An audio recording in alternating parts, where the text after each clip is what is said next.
Okay, everyone.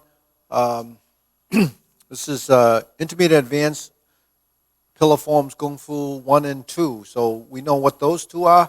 Gung Ji Fook Fu, which is um, Perseverance, which tames the tiger. And the double images of the tiger and crane is the second one. So most of us who do Hung Gar will know what those two are. The other day, I did Gung Ji Kun with you. Um, Maybe today I'll do some Fu Hak with you. And the thing is, going through these movements, it's really purely for sequence.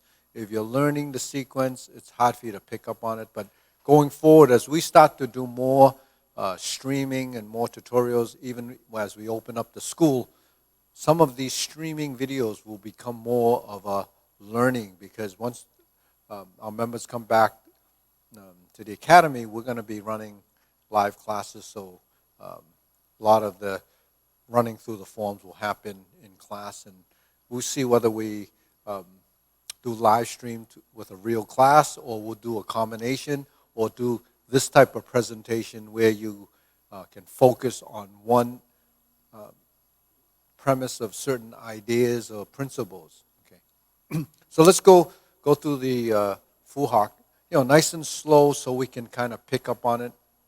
Okay, so we're in here.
Okay, so we're here 3 times.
Okay, so that's the complete form, the tiger crane form. It has the positions in the beginning, the strength, the dynamics, and then we build off of that sort of the mobile side of the form where you have all these different techniques.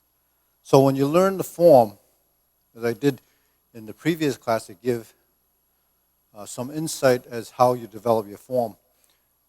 Form should be broken down into, and when you use the mirror, very basic positions, because your body has to learn through finishing these movements and defining that space. And then, as I talk about striking and blocking, there's a specific target area. So if you don't learn the fundamental positions of where your techniques go, you won't develop the muscle memory for the position as to where it's going to go. So if you're here, and we sweep, and then push, we sweep and push and adjust, these positions won't be realized because you're just running through the motions. Now, to give you an idea, say in the movement here, when we step back after we punch, let's see. So say we step back, we're stepping here. You step here and then move to here. You don't know where those positions are because you're transitioning through. If you just kind of just go like this and run through the movement, you're not going to find that position. So when we're here, 1, 2, 3, 4, 5. 1, 2. You speed up the movement, but you still have to have accuracy of the position.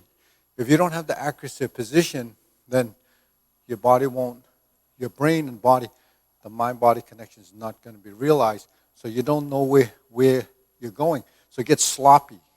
It gets very sloppy because you're just moving. There's no structure. There's no final positions. There's no PowerPoints. So your PowerPoint, if this is what you're striking with, you want the power to go there. If this is what you're striking with, you want the power to go there. If I'm going like this, your power is here. If I go like this, the power is here. If I'm here, the power is here. So all of those are positions of focus and intensity. So while this should be here and this should be there, which one is going to be the focus of power? Actually, they both are transitional. They're cycling through. So if I go like this, it's not that both of those hands are at the same time, because then you're going to be stiff like that. This hand is actually here. This hand is actually there. So while this is on its way up, this is finishing here, this is finishing there, you see. So that's why you develop the timing and the relationship and integration of those two sides. If I go like this, that's a bick. If I go like this, that's a cover. When I go like this, that's a palm strike. But where's the intensity of this and this? How do these two tie together? Well, because when you intercept here, there's your block. There's a press. That's a cover. Right? Here's a grab. Here's a push. But when you grab and you push, you have to be in order. You can't push before you grab. You can't grab before you block. Right? So there's a sequence of events that has to happen. And that sequence of events doesn't happen in quickly because your body reacts and is confused. And the thing is, when you react, if you overreact, that sequence of events is going to be mistimed or out of sequence, and then it doesn't work. So when you're learning form, it's kind of interesting that you're really formatting these things that are conceptual. You're defining movement and space, and how does that relationship work when you bring in a variable. So what's that variable? That variable is your opponent. Is your opponent coming on this side, that side, coming in here? Is it fake or real? It's your determination. If the guy goes like this and that's really a fake and you commit completely, then you're going to be in a position that you got faked out and something else is going to come. So that faking and redirecting of movement happens a lot in sports, like in football or basketball, whatever. When, they go one way and then they move the other way. So your hand movements and the way you work with the body does the same thing. So you really have to control your movements, know what direction of movement and your forces are going, and time it. Direction of movement is totally tied to compatibility. In other words, if I'm going like this, my body has to go forward to a position like this, and then that's my position because I'm striking here. So here, this is here. Boom. So I have to go 1, 2, 3. Right? That's finding all of the transitions. Now when I'm here and I go like this, that's like a back fist. But at the same time, it's taking an arm and going like this. If someone grabs your hand like this, you just turn it like this, you're going to change directions and change the direction of that movement.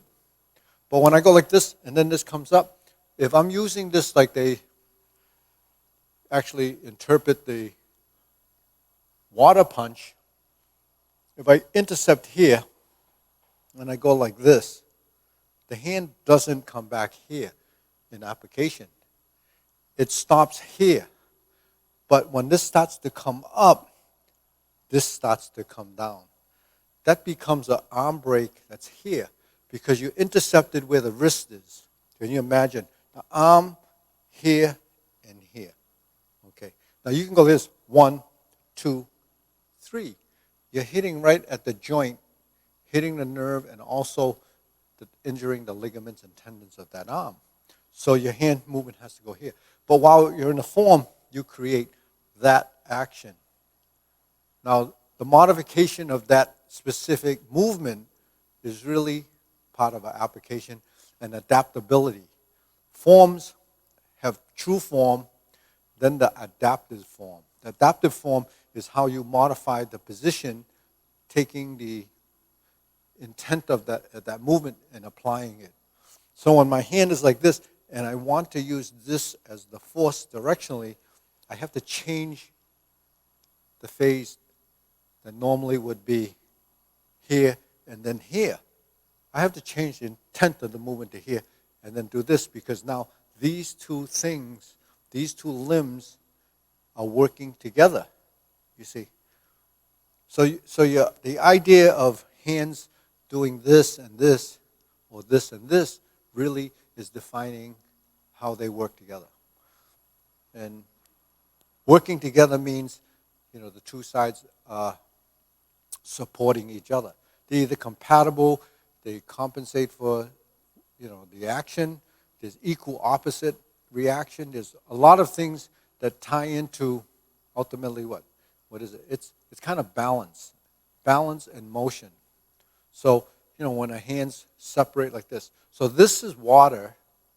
This is the drunken fist. So when you do the drunken fist, we start from here. If we go to here, we strike to there. Those are the positions. This is 1, boom. This is 2. This is 3. That's 4, right? So you finish the movement. So while this is striking, and this creates the balance and form, when you use this movement, and I'm in this position where I blocked, and I'm going to strike, this hand would capture that arm, and then I would come up like this or like this. So if I capture this arm, it becomes an arm bar. If I'm on the inside, take this away, that becomes a strike. Or moving like this to switch to the opposite side. So you can see drunken fist, 1, 2, 3, 4 is a maneuver. You're maneuvering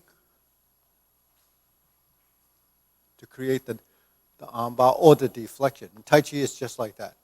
In here, when we strike, boom, that could be a strike, pressing down or coming in and then striking to the head. But look what happens if you reverse that action. If I go like this and I strike like this, what happens when I go like this? right? The hand that was here became that. So how do you get from here to there is the switch over, the change in size. So that was a technique that you strike up and down and then up again because you're changing the intent of the motion. And it happens quickly, not because I'm rushing it, but because my body was able to adapt to what I wanted to do. So this and this and this are actually actions that are kind of similar. So when you start to move your body quickly, it's because your body responds. Now let's think about this. Our skeleton is driven by something, right? What's it driven? It's driven by our muscles, right? Muscular contractions. So our body has the ability to respond quickly or respond slowly over time, right? So slowly over time is like when you're running long distance. Quickness comes from sprinting. So those are two different kinds of muscle, two different kinds of motive action. So if you want to switch from slow to fast, you have to recruit. You recruit certain musculatures that's involved with the quickness of that movement. So your body actually has the same potential. But the problem is our body is used to moving slowly. It's used to moving slowly because it's sluggish. It moves slow because it doesn't do much. It's just kind of laying around there. So your body becomes stagnant and it's used to, moves like a snail, moves like a slug. It doesn't move because you haven't trained it to move. So you want to train your body to move fast. You have to keep it relaxed first, and then as you start to build the movement with a certain focus of intensity, you start to recruit. What you're recruiting is recruiting the particular type of energy or muscle type of fiber to do the movement. So that's really what happens. So fajing is that explosive power. The slow motion movement is the other kind of muscle fiber. So your body does possess these things. So in the athletic world, that's what they train. You train either, explosive, just like some of the things they do when you jump. Jumping is an explosive power. You're using it to sudden movement. So sudden movement, explosive power, all of these things are still part of this training, but it's control. While we're controlling this, it's slow, but you're developing muscle strength and control. When you throw a punch, boom, and you turn, or you go from here to here to here, that's actually getting your legs to respond quickly. It's not going to respond quickly until you can control that action. So where does some of that come from? With the feet, when you do this, when you do this, when you do this, when you do this, you first have to get your musculature awakened and aware that it can move like that. So if your muscle's not used to twisting and it's always working like this, there's no way you're going to get it to twist and turn. If your shoulders and your waist doesn't turn and it's sluggish, then of course your hand's going to go out slowly.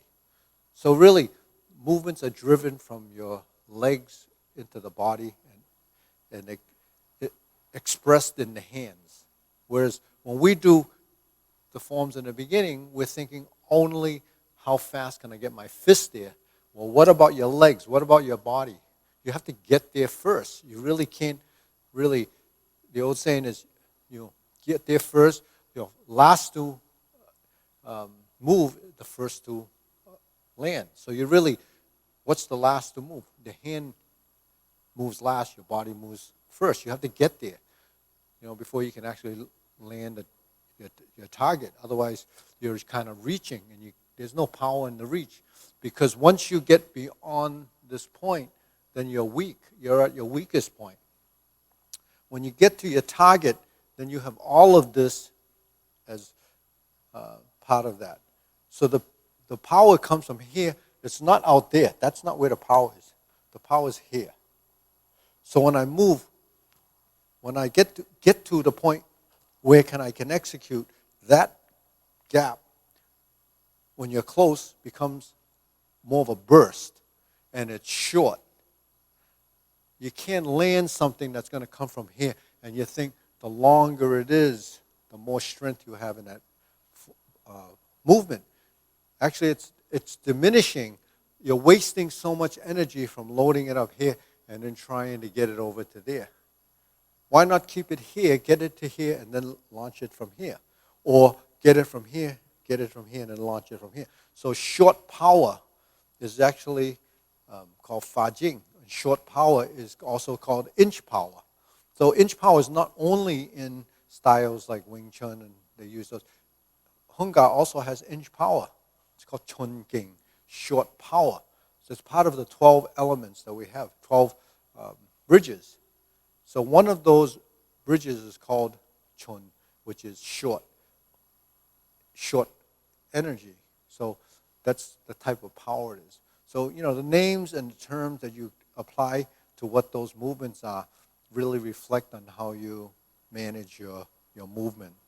So when I talk about movement, movement is essential to life, but it's also essential to coordination and correct movement and utilizing your body the way it's designed to move.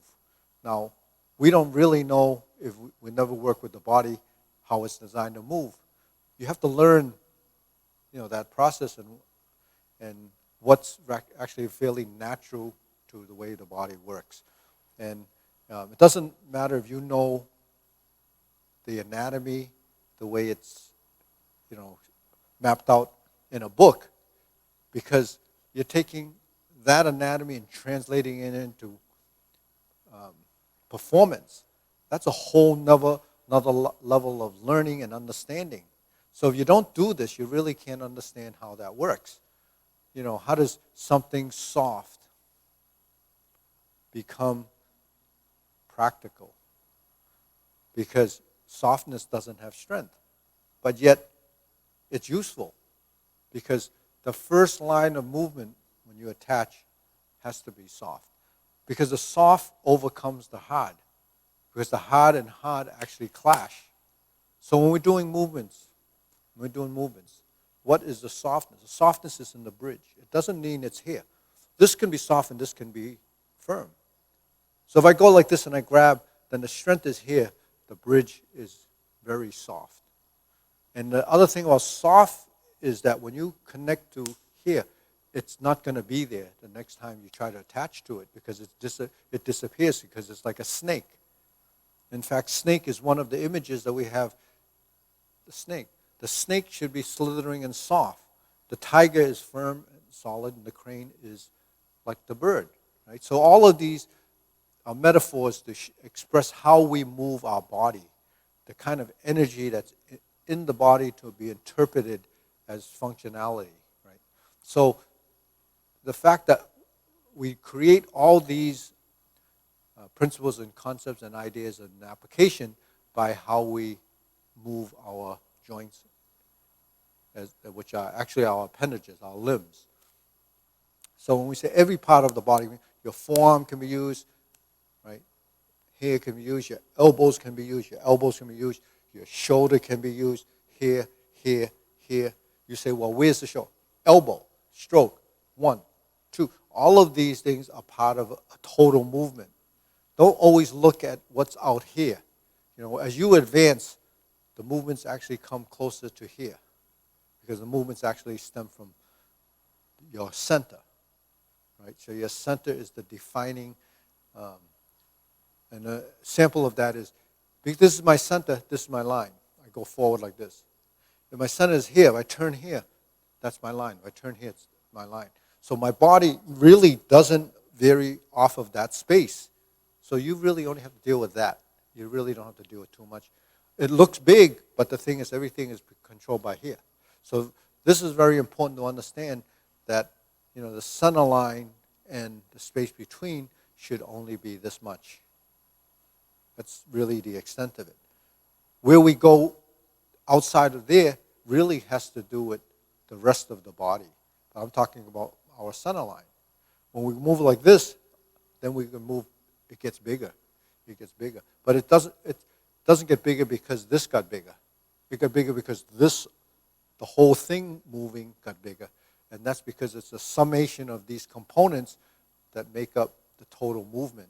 So that's what spatial awareness and knowing thyself before you know thy enemy. You have to know what you're capable of, your capacity and movement. So that's really the strategy of what we learn from the traditional arts. And can you take that and understand it? It does take time, it takes practice, and it takes movement. But ultimately, it becomes sort of your internal GPS. It kind of takes you to where it's supposed to go, and then the intrinsic motion, which is really integration of the body and how the body is utilized, is very interesting as you evolve. So on that note, if you like this, thumbs up, subscribe. Subscribing is important. Then you get the notifications, especially when we start to open up, when we're doing the live classes.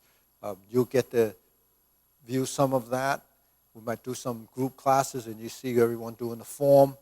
We might do some singular. So the streaming is going to be kind of varied, but I'm going to still do some individual focus pieces, in these half-hour sessions, so that you can actually get a real hands-on, direct, view of what's going on. All right. So on that note, we'll see you next time. Today's Thursday, so I'll see you Saturday.